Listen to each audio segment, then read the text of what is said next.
Good morning students.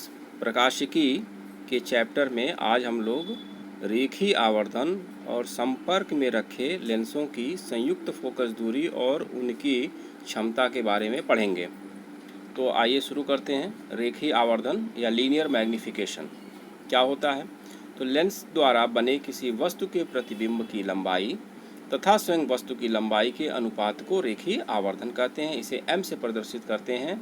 यह हम लोग हाई स्कूल में भी पढ़ चुके हैं, आप लोग हाई स्कूल में भी इसको पढ़ चुके हैं। तो यहाँ पे इसको रिवाइज एक बार कर लेते हैं।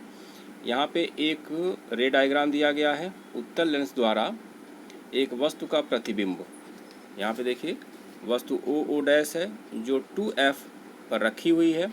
इसका प्रतिबिंब 2f पे दूसरी ओर बनता है और यह प्रतिबिंब आई डैश है। तो इसमें हम लोग ज्योमेट्री की सहायता से इसमें हम रेखीय आवर्धन निकालते हैं। कैसे निकालेंगे देखें यहाँ पे इस चित्र में कोण सी आई डैश तथा सी ओ डैश समरूप हैं। दो समरूप त्रिभुजों में क्या गुण होता है कि उनकी संगत भुजाओं का अनुपात बराबर होता है और उनके सभी कोण बराबर होते हैं। तो यहाँ पे देखें यह कोण इसके सामने है, यह बराबर होगा। यह दोनों कोण 90 अंश के होंगे तो तीसरा अपने आप बराबर हो जाएगा। ठीक, अब इनकी संगत भुजाओं का अनुपात बराबर होगा अगर ये समरूप हैं। तो इनमें हम देखिए आई डैश अपान ओ डैश, यहाँ पे आई डैश इस त्रिभुज की का लंब है और यहाँ पे ओ डैश इस त्रिभुज का लंब है सी ओ डैश का।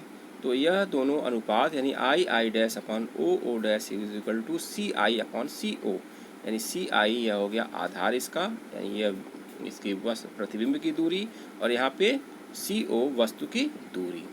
अब इसको हम चिन्ह सहित रखेंगे।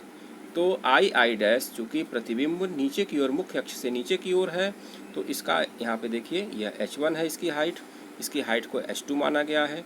तो माइनस h1 अपॉन h2 हो गया।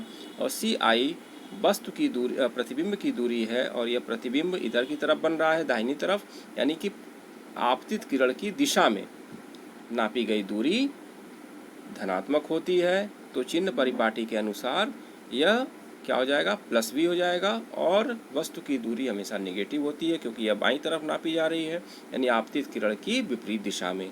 यहाँ पे देखिए चिन्ह परिपाटी के अनुसार तो यह plus v upon minus you, दोनों तरफ से माइनस खत्म होगा। तो h1 upon h2 is equal to हो गया v अपॉन यू और यही मैग्नीफिकेशन या m है। तो यदि प्रतिबिंब की ऊंचाई को सामान्यतः हम लोग I लेते हैं, वस्तु की ऊंचाई को O लेते हैं, तो यहाँ m is equal to i upon o, यहाँ पे देखिए ये m है तो m is equal to i upon o is equal to v upon u. तो इस तरह से हम ये मैग्नीफिकेशन निकाल सकते हैं। अब इसके बाद है लेंस की क्षमता।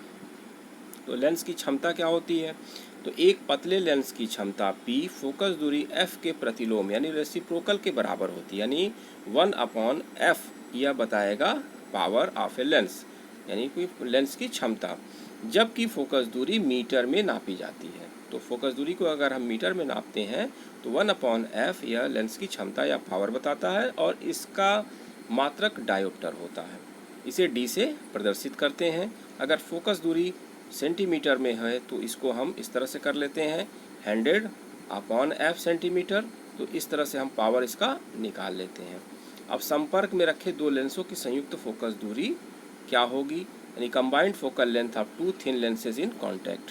तो दोनों लेंस अगर उत्तल हैं तो देखिए यहाँ पे संपर्क में रखे हुए हैं तो इसका यहाँ पे एक बिंदु वस्तु है जिससे पहला लेंस यहाँ पे आई डैश पे बना रहा है और दूसरा इसका फाइनल इमेज आई पे बना रहा है। तो इसको आप लोग जैसा पहले हमने एक डेरिवेशन किया था उससे देख के आप बुक से कर सकते हैं। तो हमको इसके रिज़ल्ट क्या आता है यह देखें। तो कंबाइंड फोकल लेंथ जो आएगी इन दोनों लेंसों की संयुक्त फोकस दूरी इनके फोकस दूरियों के व्युत्क्रम के योग के बराबर होगी, यानी कि 1/f is equal to 1/f1 plus 1/f2। तो इसको सॉल्व भी कर सकते हैं। अगर हम लेते हैं तो f इज इक्वल टू क्या हो जाएगा, बोलिए, f is equal to f1 f2 upon f1 plus f2। इस तरह से हम इसको रेसिप्रोकल करके निकाल सकते हैं। लेकिन इस तरह से रख के जब हमको न्यूमेरिकल लगाना होगा तो हम इसमें मान रख के और हम संयुक्त लेंस की फोकस दूरी निकालेंगे। यहाँ पे ध्यान देंगे कि जो F1 F2 हैं, अगर दोनों उत्तल लेंस है तो दोनों की फोकस दूरी धनात्मक होगी, और अगर इनमें से कोई एक अवतल है तो उसकी फोकस दूरी ऋणात्मक होगी। तो हम ऋणात्मक फोकस दूरी रखेंगे। यहाँ पे इसको नीचे दिखाया भी गया है कि यदि एक लेंस उत्तल तथा दूसरा अवतल है, तो यहाँ मान लीजिए यह लेंस उत्तल है और दूसरा अवतल लेंस है, तो उत्तल लेंस की फोकस दूरी धनात्मक होगी। मान लिया F1 है तो 1/F1 और प्लस 1/-F2, क्योंकि दूसरा जो लेंस है अवतल है और इसकी फोकस दूरी ऋणात्मक होगी। तो यह हो जाएगा 1/F1 माइनस 1/F2। तो इस तरह के ये सूत्र लिखे गए हैं और इन सूत्रों का प्रयोग हम करते हैं। तो जब हम सूत्र का प्रयोग करेंगे न्यूमेरिकल लगाने में तो ये सारी चीज़ें क्लियर होंगी। संपर्क में रखे दो लेंसों की संयुक्त क्षमता, यानी इनकी क्षमता अगर पावर निकालना हो तो हम क्या करेंगे। यहाँ पे देखिए, चूँकि 1/F ये P के बराबर होगा तो 1/F1 P1 के बराबर और 1/F2 P2 के बराबर, यानी जो संयुक्त संपर्क में रखे गए लेंसों की क्षमता क्या होगी, P बराबर P1 प्लस P2। यानी यहाँ पे यदि संपर्क में रखे पतले लेंस की क्षमताएं क्रमशः P1 व P2 हो तो संयुक्त लेंस की क्षमता P = P1 प्लस P2। अब यहाँ पे दो क्वेश्चन दिए गए हैं प्रैक्टिस के लिए, और इसके बाद इसमें और भी क्वेश्चन आप लोग इसमें करेंगे और उसको अभ्यास करेंगे। कुछ क्वेश्चन और कराए जाएंगे। तो पहला क्वेश्चन चलिए देखते हैं। किसी पर्दे को बिंब से 90 सेंटीमीटर दूर रखा गया है। पर्दे पर किसी उत्तल लेंस द्वारा उसे एक दूसरे से 20 सेंटीमीटर दूर स्थितियों पर रखकर दो प्रतिबिंब बनाए जाते हैं। लेंस की फोकस दूरी ज्ञात कीजिए। तो आइए इसको देखें कैसे हम करते हैं। तो आप लोगों के प्रैक्टिकल में एक प्रैक्टिकल है विस्थापन विधि द्वारा लेंस की फोकस दूरी ज्ञात करना। तो यह विस्थापन विधि द्वारा उत्तल लेंस की फोकस दूरी निकालने के प्रयोग पर आधारित है, और इसमें जो सूत्र हम प्रयोग करते हैं F = a² - d² / 4a। तो अब इस सूत्र का प्रयोग करेंगे। अब इसमें क्या a है क्या d है, तो इसको हम देखते हैं। यहाँ पे देखिए, जहाँ a क्या है, वस्तु तथा पर्दे के बीच की दूरी। यह आप लोगों के प्रयोग में भी है, विस्थापन विधि द्वारा उत्तल लेंस की फोकस दूरी ज्ञात करना, यानी लेंस को दो विभिन्न स्थितियों में रखकर हम उसका प्रतिबिंब पर्दे पर बनाते हैं या देखते हैं। दूसरा डी क्या है, लेंस की दोनों स्थितियों के बीच की दूरी। अब यहाँ पे ए क्या हुआ है, यानी वस्तु पर्दे के बीच की दूरी 90 सेंटीमीटर है। देखिए यहाँ पे क्वेश्चन में लिखा गया है कि किसी पर्दे को बिंब से 90 सेंटीमीटर दूर रखा गया है।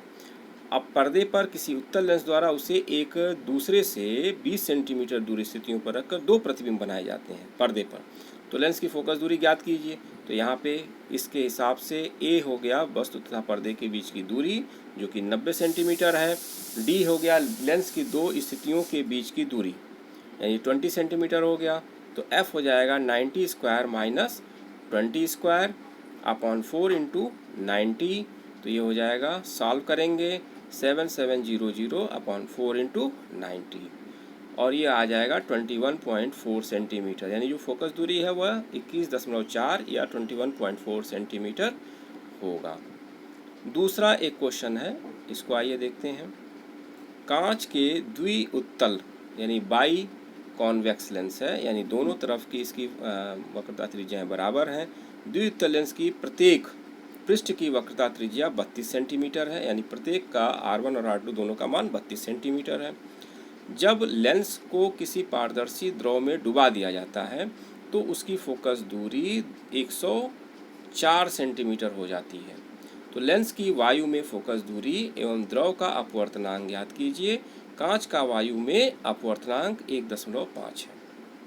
तो इसको समझ लें, क्वेश्चन क्या है कि ये बाई कॉन्वेक्स लेंस है, यानी इसके दोनों पृष्ठ हैं जिसमें प्रत्येक पृष्ठ की वक्रता त्रिज्या 32 सेंटीमीटर है।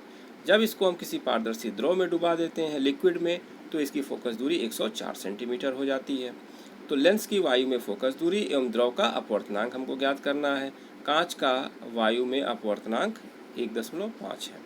तो ज्ञात क्या करना है, एफ ए यानी फोकस दूरी वायु में, और ए एन एल यानी कि लिक्विड की रिफ्रैक्टिव इंडेक्स या अपवर्तनांक लिक्विड का किसके सापेक्ष, एयर के सापेक्ष। अब यहाँ पे दिया क्या है, R1 32 centimetre, R2 -32 centimetre. FL यानी लिक्विड में फोकल लेंथ या फोकस दूरी 104 सेंटीमीटर, ANG दिया है 1.5, जिसको हम 3/2 लिख सकते हैं। तो यह सूत्र हम लोगों ने प्रयोग किया था सूत्र लेंस मेकर फार्मूला निकालते समय। लेंस मेकर फार्मूला निकालने के बाद इसको हमने किया था, आप नोट्स में पिछले देख सकते हैं। तो LNG क्या होगा, यानी refractive index of glass with respect to liquid, यह ANG अपॉन ANL के बराबर होगा। हमको ANL निकालना है, यहाँ पे देखिए दिया गया ANL निकालना है। अब हम हवा में यानी वायु में लेंस की फोकस दूरी के लिए सूत्र लिखेंगे, तो यह होगा 1/FA equal to ANG minus 1/R1 plus 1/R2। अब प्लस यहाँ पे इसलिए लिखा गया क्योंकि माइनस जब दूसरा रखेंगे -R2 तो यह प्लस हो जाएगा। अब सीधे यहाँ मान रखेंगे, यहाँ पे चिन्ह नहीं चेंज करेंगे।